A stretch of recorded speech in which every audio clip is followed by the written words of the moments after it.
참 인생이 흘러간다. 참 솜살같이 흘러간다. 이런 말들을 하지만 우리가 한 성경 말씀을 이렇게 보고 있으면 어디 한적한 곳에서 이렇게 일어나는 일 같지만 우리 인생의 의미가 이런 곳에 있지 않느냐. 참 귀하다. 이런 생각을 한번 해봅니다. 나는 이러한 기쁨으로 충만하였노라. 세례 요한이 이렇게 말하고 있습니다. 오늘 구체적으로 누군지는 모르지만 요한의 제자 중에 한 사람, 질문을 던지는 이 사람과 이 세례 요한의 마음의 상태는 상당히 다르게 나타납니다. 요한의 제자가 한 사람 있었는데 이 사람이 제자 중에서 한 유대인과 변론을 했다 이렇게 나와 있습니다. 정결 예식에 대해서 변론을 했다. 정결례는 오늘날 우리에게야 무슨 큰 의미가 있겠습니까만은 우리는 이제 심령의 정함을 받고 항상 회개하고 죄를 가지고 살지 않고 주님 앞에 연약함을 내어놓고 이게 다 정결하는 그런 우리 성화라고 하지 않습니까? 우리 성도의 삶이 다 정결한 그런 삶을 추구하고 또 하나님의 뜻이 우리의 거룩함에 있고 그렇게 살아갑니다. 이 구약 백성들에게 이 정결례는 상당히 중요한 그런 예식이죠. 그래서 절기를 지키고 그리고 또 제사를 드리고 그리고 이 정결례를 행하는 것이 상당히 귀한 것입니다. 구체적으로 이 정결 예식에 대한 어떤 변론이 있었는지 모르겠지만은 우리가 한번 생각해 본다면 아마 이 세례와 정결 예식과의 관계에 대해서 변론이 있지 않았을까. 제 자신은 한번 그렇게 한번 생각해 봤습니다. 정결 예식과 세례와의 관계에 대해서 무슨 변론이 있지 않았는가. 이 세례라는 것은 구약 율법에 나오는 그런 의식은 아니거든요, 분명히. 그래서 세례가 이제 물로 세례를 주고 침수한다, 혹은 또 물을 뿌린다, 그 방식에 여하에 관계없이 우리가 죄를 씻는 그런 그 하나님 앞에서의 그런 은혜를 표하는 것인데, 과연 이 정결례와 세례가 어떻게 또 관계가 되겠느냐? 또 아니면 뭐 정결례 그 자체가 무엇이냐? 폐지되었느냐? 계속 해야 되느냐? 뭐 이런 변론이 될 수 있겠습니다. 어쨌든 이 정결례는 거룩에 대한 그런 구약의 명령입니다. 또 그리고 정결례를 가만히 보면 이 감사의 그런 예식도 됩니다. 문둥병자가 나왔고 정결 예식으로 그 문둥병이 나왔다는 것을 또 제사장에게 알려야 되고, 그리고 자식을 낳고 또 정결 예식을 거행하고, 우리 주님께서도 40일 만에 정결 예식 이런 것들이 있지 않습니까? 하나님은 우리의 몸을 통해서 자식을 낳습니다. 그래서 그 면류관으로 자식을 주는데, 그런데 그 자식을 낳았기 때문에 부정하니 또 정결례를 하라고 합니다. 어떻게 보면 좀 모순같이 보이기도 해요. 하나님이 우리를 통해서 자녀를 주시면 그것이 거룩한 자녀고 거룩한 일일 텐데 어떻게 또 정결례를 행하려 하냐. 어떻게 보면 또 자식을 낳는 것은 그 여인의 그 생리가 있어야 자식을 낳지 않겠어요? 근데 그 여인의 생리를 또 부정하다 하고, 이렇게 보면 우리가 쉽게 생각해서 그냥 그러려고 넘어가지만은 세상에 그런 습성들이 있지만은 한번 말씀을 또 다시 한번 생각해 보면 참 이 여인의 경수가 없이 생리가 없이 어떻게 자식을 낳겠습니까? 사례같이 그렇게 임신치 못하는 몸이 되면 안 되지 않습니까? 그러면 그것이 우리 몸에 주시는 하나님의 참 귀한 그런 그 생리적인 그런 어떤 모양인데, 그런데 그것을 또 부정타하고 이런 것을 보면 우리가 그런 것을 한번 생각해 볼 수가 있어요. 하나님이 우리 안에서 거룩한 일을 행하는 것이지 우리 몸이 행하는 것이 아니다. 어렵게 해석하지 말고 그렇게 볼 수가 있습니다. 자식을 낳는 것도, 그것을 준비하는 것도, 문둥병이 낳는 것도 전부 다 하나님이 하신 것이기 때문에, 그래서 제가 아까 말씀을 드렸지만은 정결 예식은 감사도 있다 이 말이에요. 구약의 정결 예식은. 저는 이렇게 봐야 된다고 생각합니다. 거룩을 명령하는 예식이지 나는 감사를 또한 명령한다. 그래서 병이 나은 자는 정결례를 통하여 감사하고 자식을 낳은 사람은 정결례를 통하여 감사하라. 내가 무엇을 했다고 여기지 말고 하나님이 이 부정한 죄인의 몸을 통해서 이러한 거룩한 일을 이루셨다. 자식을 낳게 하셨다. 뭐 이런 것을 생각해 볼 수가 있습니다. 어쨌든 이 정결 예식과 세례는 그 자체로 다른 것입니다. 정결 예식은 어떤 구원의 그런 표로 나타나는 것은 아닙니다. 예표는 할 수 있겠지만은 그러나 세례는 정확하게 거듭남의 표고 바로 정결 예식을 행할 자격을 주는 그 선포가 바로 세례라고 볼 수 있는 것입니다. 오늘 여기에 보면 변론이 일어났고 이 요한의 제자는 이 변론을 행한 후에 이제 랍비 선생님 다 같은 말입니다.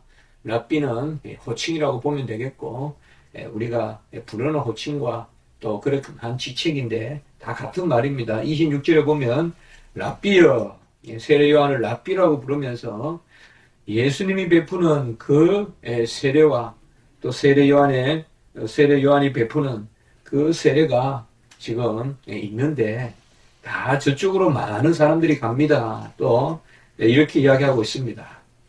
어쨌든 이 요한의 제자는 상당히 뭔가 변론을 일삼고 그리고 주의 일에 대해 조금 그릇된 생각을 하고 있지 않는가. 뭔가 시기와 질투로 예수님이 더 많은 세례를, 예수의 제자들이 더 많은 세례를 베풀고 이제 세례 요한은 랍비여, 당신이 선지자 중에 큰 자인데 어찌 저쪽에서 예수님의 제자들이 저렇게 세례를 베푸니 많이 갑니까? 그러니까 27절에 요한이 말합니다. 하늘에서 주신 바 아니면 사람이 아무것도 받을 자 없다, 받을 수 없다라고 이렇게 이야기하고 있습니다. 하늘에서 주셔야 세례도 베풀고 권세도 있고 또 감화도 있지. 하늘에서 주시지 않으면 아무것도 받을 수 없다. 두 가지로 생각해 볼 수 있을 것 같아요. 첫째로 은사를 주시는 측면을 생각해 볼 수가 있고 두 번째로 우리가 헤아리지 마라 이거죠. 하늘에서 안 주시면 다 끝입니다. 그런데 그 양의 다소를 우리가 헤아리지 말아야 됩니다. 우리가 우리의 주관으로 무엇을 받았고 많이 주고 적게 주고 너무 그렇게 쉽게 헤아리지 말라는 것입니다. 하늘에서 주신 것이라면 하나님의 뜻에 있는 것이고 하나님의 뜻은 그 자체로 선한 것이기 때문에 적게 받아도 귀한 것이요 많이 받아도 귀한 것으로 여겨야지 그것을 그저 인생의 가치로 측량하지 말라는 것입니다. 우리는 사실 모든 것을 하나님께 속한 것은 거룩하다 신령하다 하지만은 그 잣대를 인생의 잣대로 될 때가 많습니다. 저는 개인적으로 그런 생각을 많이 해보거든요. 새하늘과 새 땅에는 기준이 다르다 이 말이에요. 기준이. 근데 우리는 여전히 지상의 기준으로 하나님을 복을 해야 된단 말이에요. 더 명예가 있으면 좋겠다. 더 가지면 좋겠다. 뭔가 더 아름답다. 물론 그게 절대 기준인 것 같지만은 사실은 이런 기준조차도 하나님 앞에서는 우리가 내세워서는 안 되거든요.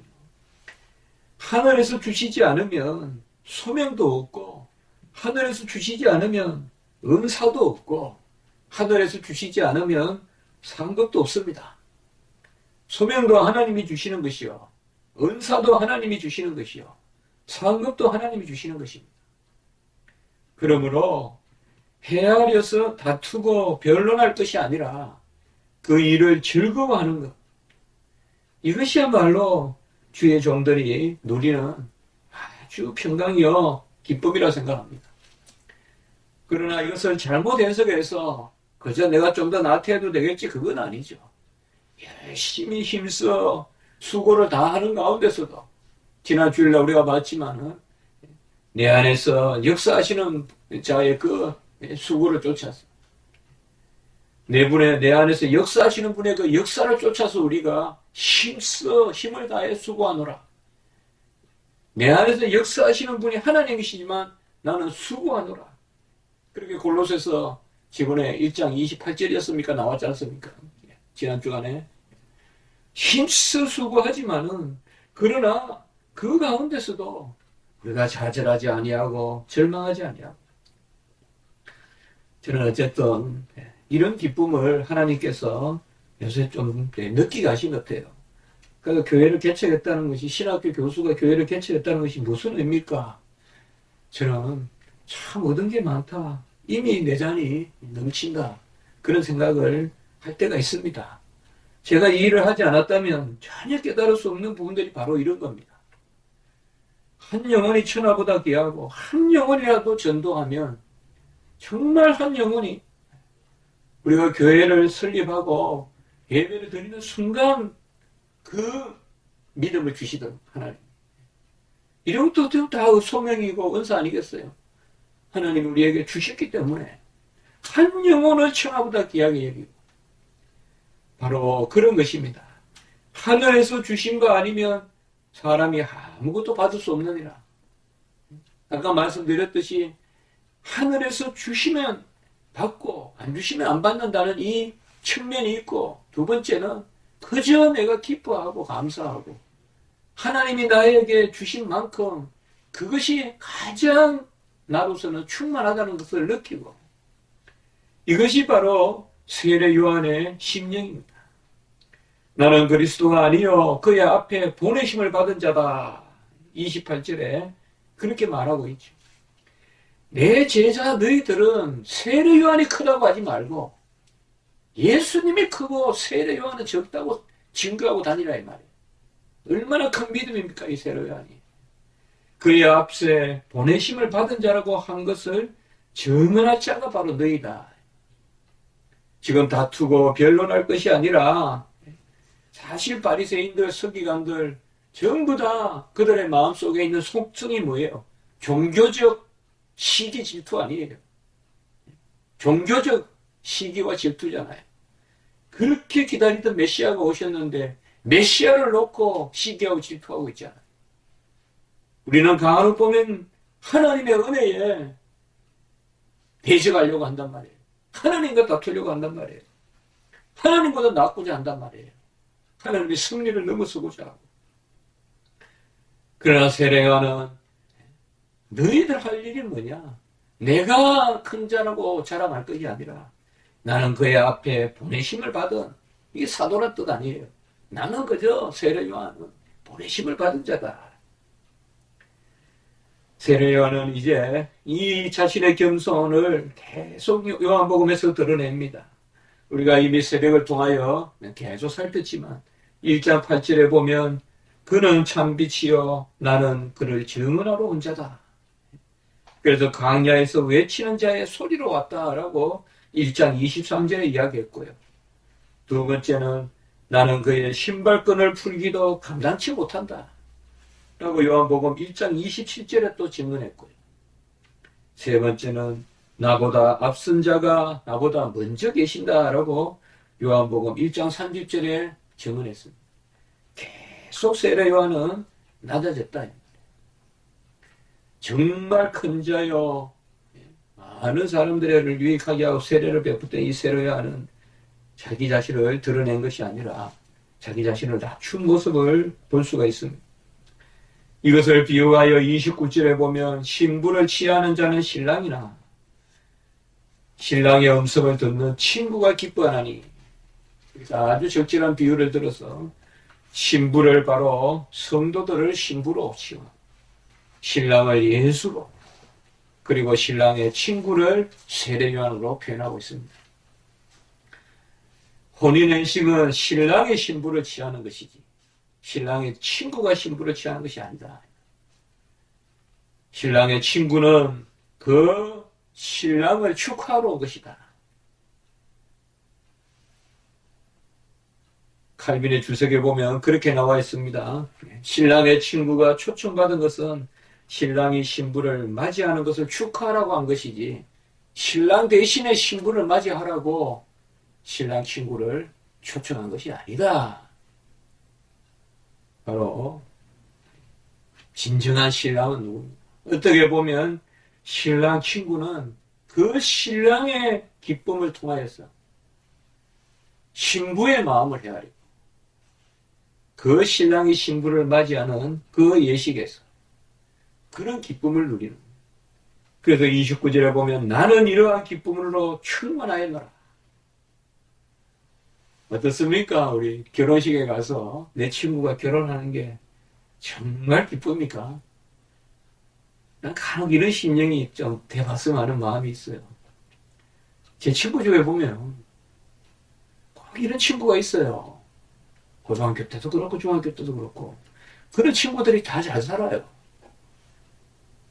어디 남의 결혼식에 이런 데 가면 그렇게 기뻐하고 막 남들을 자기 일같이 하고 쫓아다니고 다른 친구들은 저 친구 결혼 잘하니 못하니 자꾸 따진다고 그 자리에 안 가요. 가지를 못해요. 맨날 따지니라고. 그러니까 매일 시름 들고 힘든 거예요. 어디 가려고 그러면 따지니까. 내가 무리가 돼야 되니까. 그러나 어떤 친구들은 보면 안 그래요. 어디든지 잘 가고. 근데 그런 친구들이 뭐 내세울 게 있어서 잘 가는 게 아니에요. 가만히 보면. 너도 고등학교 때 공부를 잘했다거나 뭐 집이 잘 살았다거나 그런 게 아니라 그저 고등학교 다녔다는 그 자체로 그냥 나가가지고 이야기도 하고 저는 그런 심령이 잘 안 되더라고요. 어디 가나 이름을 내야 되고 어느 좌석에 가나 마이크 잡아야 되고 그러니까 마음이 힘든 거예요. 오늘 모이는데 누가 나올까? 오늘 모이는데 어느 사람들이 또 나보다 어떨까?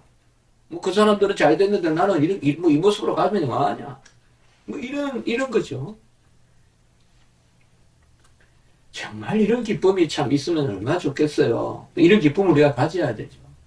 신랑이 아니더라도 신랑 대신 예수, 그 신랑 대신 예수를 축하하는 그 친구의 마음으로 정말 예수님이 한 영혼을 구원하실 때 우리 주님의 이름으로 한 영혼을 전도하고 선교할 때 그것을 정말 기뻐하는 정말 신랑이 신부를 맞이해서 한 생명을 구하는 것을 진짜 기뻐하는 내가 아내를 취한다고만 기뻐할 것이 아니라 우리 주님이 아내를 취하는 것을 기뻐하는 참 이런 심령 정말 하나님 앞에 합한 심령이 있다면 저는 이런 심령이 아닐까 생각해요. 우리 자녀들도 이렇게 키워야 되지 않을까.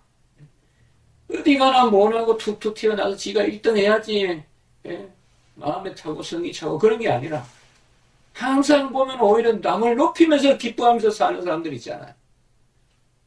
그런 사람들이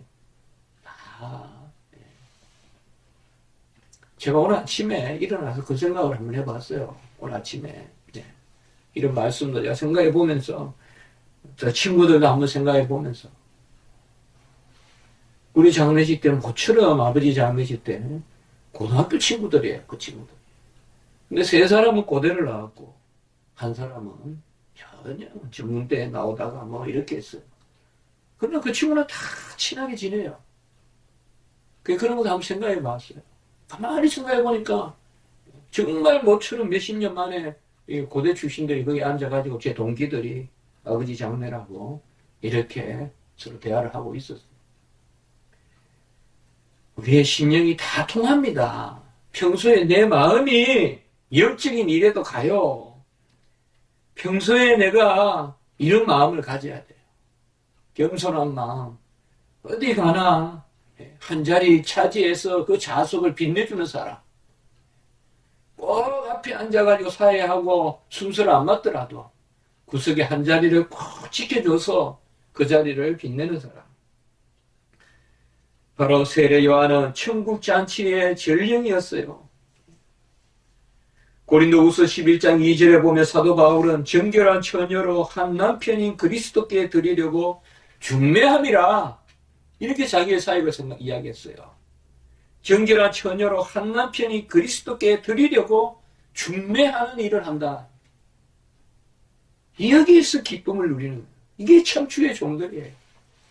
기쁨의 머리 꼭대기에 내가 가려고 하는 것이 아니라 진짜 하늘나라의 잔치에 예수님이 신부를 맞이하는 그 잔치에 그 신랑의 친구로서 축하해주고 그것을 즐거워하는 마음.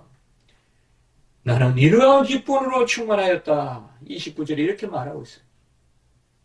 우리가 평소에 준비한다는 것이 뭘까요? 이런 겸손한 기쁨을 누릴 때 아버지가 나를 부르면 언제든지 가고 또 있으라면 언제든지 있고 나는 이러한 기쁨으로 충만하였노라. 하늘나라의 일을 우리가 진짜 즐거워하는 이것을 진정하게 그런 이 원어를 제가 보니까요. 카라 카이레이 이렇게 되어 있어요. 이러한 기쁨이 카라 카이레이. 카라란 말이 기쁨이거든요. 카라 카이레이. 기쁨 중에 기쁨이다. 이러한 기쁨 중에 기쁨으로 내가 충만해.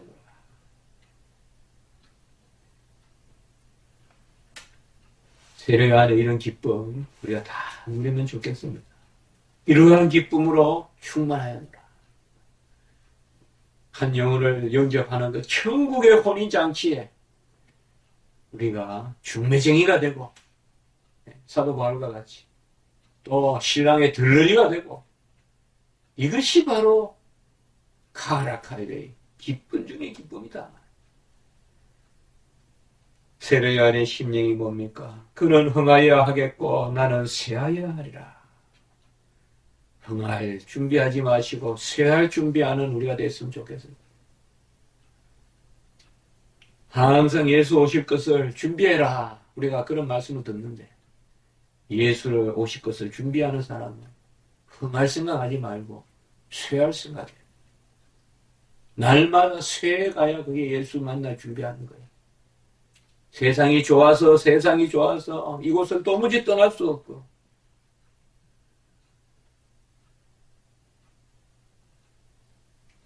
그래서 기도를 많이 해야 돼. 저도 좋은 집을 하나님이 주셨는데 기도를 많이 해야 돼. 이 시험거리예요. 쇠해야 돼요. 쇠하는 것이 깨끗하게 하나님을 만날 준비하는 거예요. 흥하면 안 됩니다. 날마다 쇠하여 가는 삶을 살아야 돼. 이게 흥하는 것이요, 사실은. 날마다 쇠하여 가야 돼. 덕지 붙여가지고 이거저거 자꾸 가져가지도 못할 거 우리는 인생을 살 것이 아니라 자꾸 떨쳐버리고 나는 쇠하여야 합니다. 예수님은 흥하여야 하겠고 나는 쇠하여야 하리라. 이것이 바로 세례 요한이 감옥에 들어가기 전에 이제 물론 다음 주에 말씀도 있지만 마지막으로 이제 증거하는 그런 신령입니다. 예수님은 흥하여야 하겠고 나는 쇠하여야 하리라. 우리는 힘이 연약합니다. 부족합니다. 우리는 정말 빛과 소금이요 편지라고 했는데 빛과 소금과 편지는 자기 자신이 그것을 누리는 것이 아니라 발광하고 맛을 내고 남에게 전하고 그런 삶이겠지요. 우리의 즐거움이 바로 그런 즐거움이 있지 않느냐. 가지면 얼마 가지고 누리면 얼마 누리고 편하면 얼마나 편하겠습니까? 아무리 많은 것을 가지고 해도 근본적으로 하나님이 주신 이 인생의 즐거움보다 더 큰 즐거움을 넘어서는 즐거움은 없습니다. 호흡하고 찬양할 수 있고 생각할 수 있고 사고할 수 있고 느낄 수 있고 의지할 수 있고 하나님이 근본적으로 주신 이 지정을 뛰어넘는 그까짓 것 재물이나 명예가 얼마나 크겠습니까? 하나님이 근본적으로 주신 것을 뛰어넘을 수 없어요. 이것을 우리가 누리고 하나님 앞에서 주님은 흥하여야 하겠고 나는 쇠하여야 하리라. 이런 은혜가 저와 여러분 가운데 있기를 주님의 이름으로 축복합니다. 한번 기도드리겠습니다. 하나님 아버지 감사합니다. 세례 요한은 정말 큰 종이었다는 생각을 하게 됩니다. 은연 중에 내가 취할 것을 따지고 그것이 부족하면 시험 들고 또 그것이 조금 넘치면 그저 기뻐하면서 또 아버지와 자제라고. 이것이 아버지와 주의 종된 자들의 모습이 아닌가. 여전한 연약한 가운데 있는 저희들의 모습이 아닌가 생각합니다. 하나님 아버지, 하나님이 주신 큰 기쁨을 누리는 저희들이 되게 하시고, 정말 그 기쁨, 내가 신부를 취하는 것이 아니요, 우리 주님께서 신부를 취하시는 그 천국잔치에 우리가 참여하는 것으로 기뻐하는 그런 기쁨인 줄 믿습니다. 저희들에게 이런 겸손함을 허락하여 주시고, 정말 참 기쁨을 허락하여 주시고, 우리 교회도 하나님의 그 기쁨이 충만한 교회가 되게 하시고, 우리가 진정 주를 위해 살고 주께 영광을 올리며 주님께서 원하시는 것이 무엇인지 신중히 헤아리고, 우리의 부족함과 연약함에도 불구하고 그것을 뛰어넘어서 사랑하시는 우리 하나님을 바라보는 소망이 우리의 기쁨의 원천인 줄 믿습니다. 하나님께서 저희들을 불쌍히 보시고, 우리는 분주하게 주를 위해 무엇을 해야 될까 힘쓰고 애쓰지만 하나님 다 아시고, 위로부터 주시지 않으면 아무것도 받을 수 없느니라 오늘 말씀하여 주셨습니다. 하나님 아버지, 주실 것을 주시고 우리는 감사하는 심령이 될 수 있도록 인도하여 주시옵소서. 구주 예수 그리스도 이름으로 감사하며 기도드리옵나이다. 아멘.